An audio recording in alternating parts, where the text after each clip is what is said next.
Hallelujah, sumainyo ang Panginoon. At sumaiyo rin. Ang pagbasa mula sa mabuting balita ng Panginoon ayon kay San Marcos. Papuri sa iyo, Panginoon. Noong panahong yun, umalis si Jesus at ang kanyang mga alagad at nagpunta sa tabi ng lawa. Sinundan siya ng maraming taong buhat sa Galilea. Nagdatingan din naman ang napakaraming tao mula sa Judea, sa Jerusalem, sa Idumea, sa ibayo ng Jordan, at sa palibot ng Tiro at Sidon, nang mabalitaan nila ang lahat ng ginawa ni Jesus. Nagpahanda si Jesus sa kanyang mga alagad ng isang bangkang magagamit niya upang hindi siya maipit ng mga taong dumaragsa. Marami na siyang pinagaling, kaya't pinagdumugan siya ng lahat ng may sakit upang mahipo man lamang nila. Bawat inaalihan ng masamang espiritu na makakita sa kanya ay nagpapatira pa sa harapan niya at sumisigaw, "Ikaw ang anak ng Diyos." At mahigpit silang pinagbawalan ni Jesus. Ayaw niyang ipasabi kung sino siya. Ang mabuting balita ng ating Panginoon. Pinupuri ka namin, Panginoong Hesukristo. Nagpupuri po tayo at nagpapasalamat sa Diyos para sa pang bagong araw na ibinigay niya sa atin upang makapagpuri sa Kanya.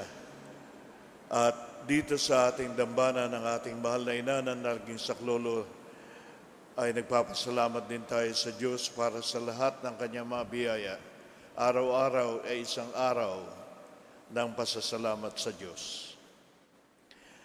Ang unang pagbasa natin ay medyo mahaba pero magandang leksyon para sa bawat isa sa atin.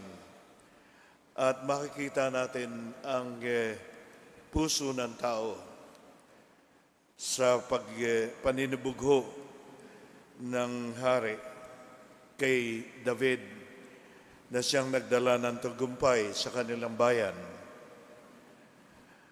Nainggit siya kay David at ang kanyang inggit ay dumating sa plano niyang pagpatay sa kanya. Minsan ganun din ang ating mga paninibugho sa mga tao at pagkainggit, masama ang naiisip natin. Imbis na purihin ang mga nagawang kabutihan, ay binababa natin sila.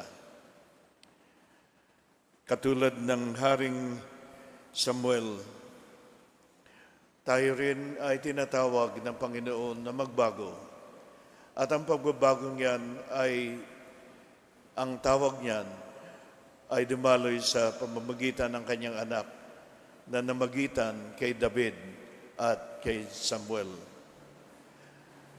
Si Jonathan na kanyang kaibigan naman ni David ang siyang namagitan at hiniling niya sa kanyang ama na huwag patayin si David pagkat ito ang magandang sinabi niya, wala naman siyang ginawang masama sa iyo.